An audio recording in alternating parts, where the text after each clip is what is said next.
చెంతగా చేరితే వింతగా ఉన్నదా, మెత్తగా తాకితే కొత్తగా ఉన్నదా, మెత్తగా తాకితే కొత్తగా ఉన్నదా.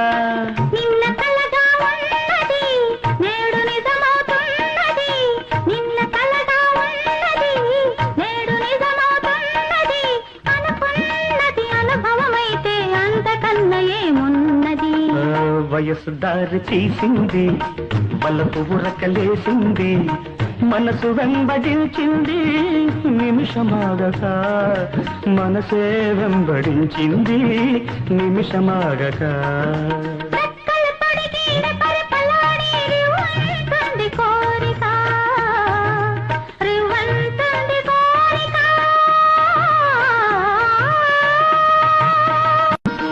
చెంతగా